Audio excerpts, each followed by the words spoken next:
Welcome back, everyone, to the Deep Dive. Ready to explore another fascinating corner of the fertility world. Always excited to dive in. Today, we're going to be tackling a topic that I think is on a lot of people's minds. Yeah, Ovarian reserve absolutely. and its impact on fertility. Huge topic. Huge topic. Yeah, And we're going beyond those, basic explanations you often hear. We're really going to dissect the science and the tests involved so you can walk away feeling like you truly get it. that's the goal. And make sure we're bringing you solid information. We'll be drawing insights from oview.com, Great resource. a fantastic resource for all things fertility. Yeah. Okay, so first things first, let's define our terms.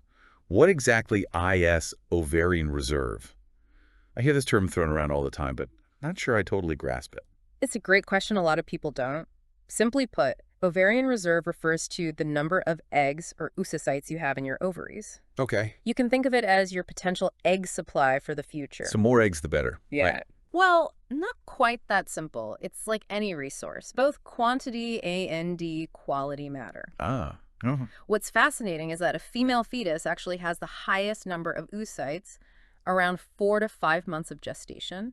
Really? We're talking millions. Millions. That's Yeah. incredible.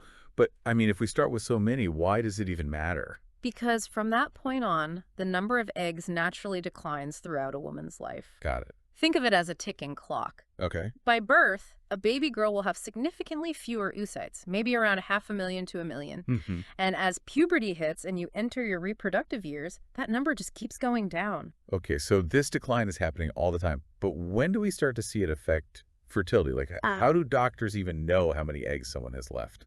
That's where ovarian reserve testing comes in. It really helps us paint a picture of your individual situation. Okay. And there are two main ways doctors assess it: through blood tests, which look at those key hormones, Uh-huh. and ultrasounds, which give us a more visual assessment. Hormones, ultrasounds. This is getting pretty high tech. Where do we even begin? Well, let's start with the hormones. Right. They provide some really interesting clues about what's going on with your ovaries. Mm-hmm. And one of the key players here is follicle-stimulating hormone, or FSH. Oh, FSH. Yeah, I've heard of that one. Isn't that the hormone that helps eggs mature? Exactly. Okay. It's released by the brain and basically signals to your ovaries to start developing eggs. Okay. And doctors often check FSH levels early in your cycle because it can give us some information about your ovarian reserve. So if my FSH is high, that means my reserve is low. It's not quite that straightforward. Oh, okay. While an elevated FSH can sometimes point to a diminished ovarian reserve, it's important to know that FSH levels naturally fluctuate throughout your cycle. Right. Plus, another hormone, estradiol, can actually mask a high FSH reading, making it seem normal when it's not. So it's more complex than just a single number. The timing matters too. Absolutely, the timing of the blood test is crucial for accurate results. And speaking of other hormones, we also have inhibin B, which is produced by the ovaries themselves. Okay, inhibin B, what's its role in all of this? Inhibin B actually reflects the number of growing follicles in your ovaries. Okay. Follicles are those tiny sacs that contain your eggs. Gotcha.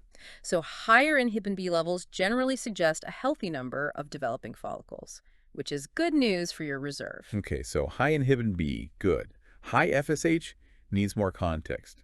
This is where I start to get a little confused. Is there a test that gives us like a clearer picture of ovarian reserve? There is. It's called the anti-Mullerian hormone, or AMH, test. Okay. And it's become quite a valuable tool in fertility assessments these days. AMH, yeah, I've heard of that one. What makes it so special? Well, unlike FSH, AMH is produced by early-stage follicles, so it gives us a snapshot of your overall egg pool, like taking inventory of your potential egg supply. So it's like a more comprehensive look. Yeah. Another great thing about AMH is that its levels remain relatively stable throughout your cycle. Oh, yeah. So the timing of the test isn't as crucial as it is with FSH. So no need to stress about the exact day of your cycle. That's good. Exactly. Plus, AMH is particularly useful for predicting how you might respond to fertility treatments like IVF. Oh, interesting. So it helps doctors personalize those treatment plans. And make sure you're getting the best possible care. Exactly. Sounds like AMH is the MVP of ovarian reserve testing. So we've got FSH, estradiol, inhibin B, and AMH.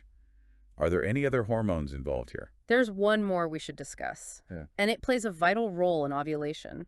Luteinizing hormone, or LH. LH. You can think of it as the conductor of the ovulation symphony. LH, the conductor. Okay, I'm intrigued. Tell me more. LH is another hormone produced by the pituitary gland, and it basically orchestrates the release of a mature egg from the ovary. That's ovulation. For most of your cycle, LH levels are relatively low, but as a follicle starts to mature, LH levels begin to rise. So it's kind of like LH is watching over the follicles as they develop.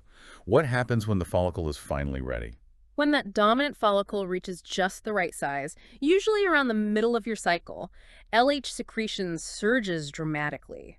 And it's this surge that triggers ovulation, prompting the release of that mature egg from the ovary about 24 to 36 hours later. So it's a perfectly timed surge. That sets the whole ovulation process in motion. What happens to LH after ovulation? Does it just go back to sleep? Not quite.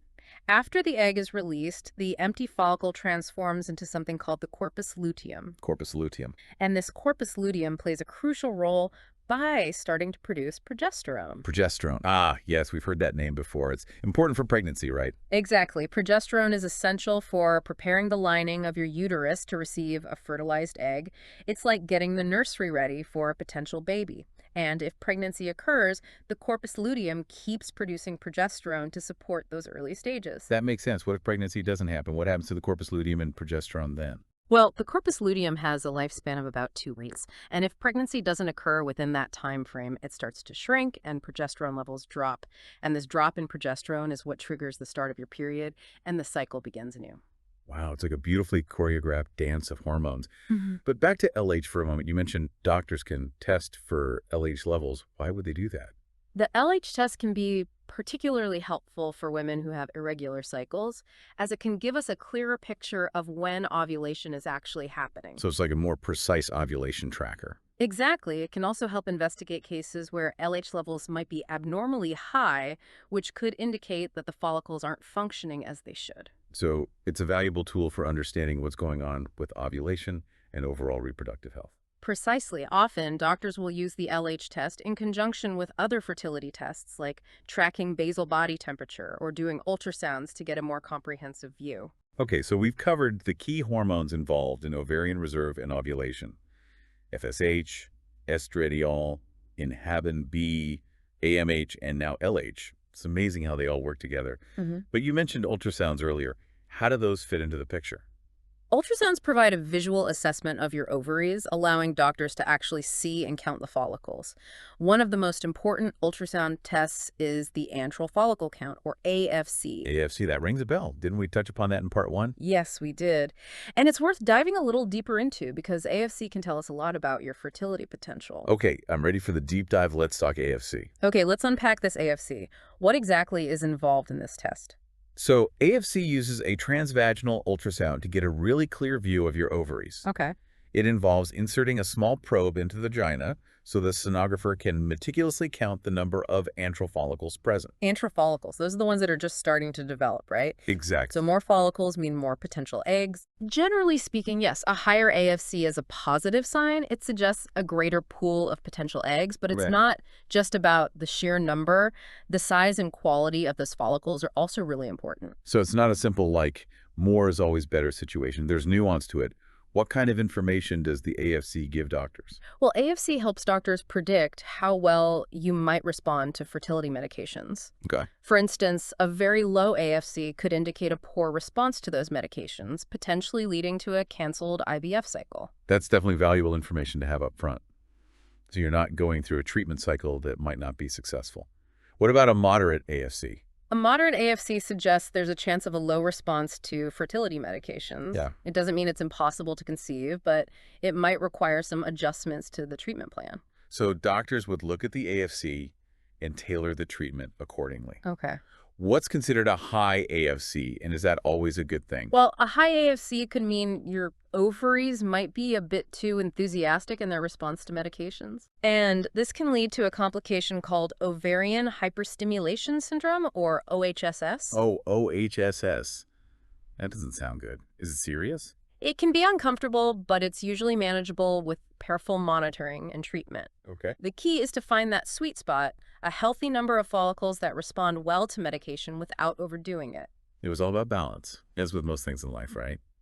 You mentioned earlier that the size and quality of the follicles matter too. How do doctors assess that during the ultrasound? So the sonographer will carefully measure the diameter of each follicle and assess its shape and structure. Okay. Healthy, mature follicles tend to have a round shape and clear fluid inside. So it's very detailed analysis. They're not just glancing at the ovaries and making a quick count.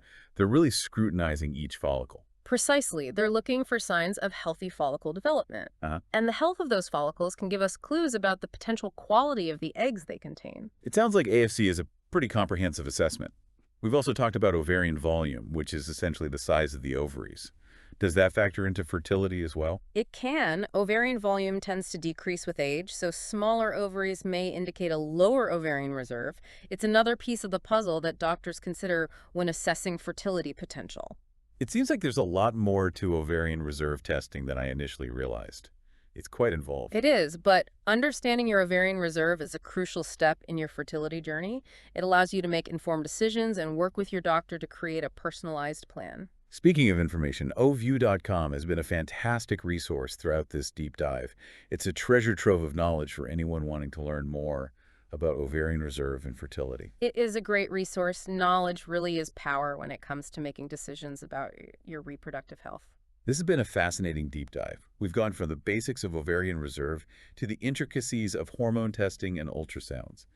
It's incredible how much information we can gather about fertility these days. It really is a testament to the advancements in reproductive medicine. And remember, even if your ovarian reserve isn't what you'd hoped for, there are still options available. Treatments like IVF with donor eggs or embryo adoption are possibilities. It's not the end of the road, just a different path. And a fertility specialist can guide you through those options. Exactly. There are many ways to build a family. The important thing is to have the knowledge and support to make the choices that are right for you. To wrap things up, what's the key takeaway for our listeners today? If you're concerned about your fertility, don't hesitate to reach out to a healthcare professional. Yeah. Early evaluation is key. It allows you to understand your options and make informed decisions about your reproductive future. I couldn't agree more. Knowledge is power. And thank you to our amazing listeners for joining us on this deep dive into ovarian reserve. We hope you found it informative and empowering. It's been a pleasure exploring this topic with you. Until next time, keep exploring, stay curious, and take charge of your health journey. We'll see you on the next deep dive.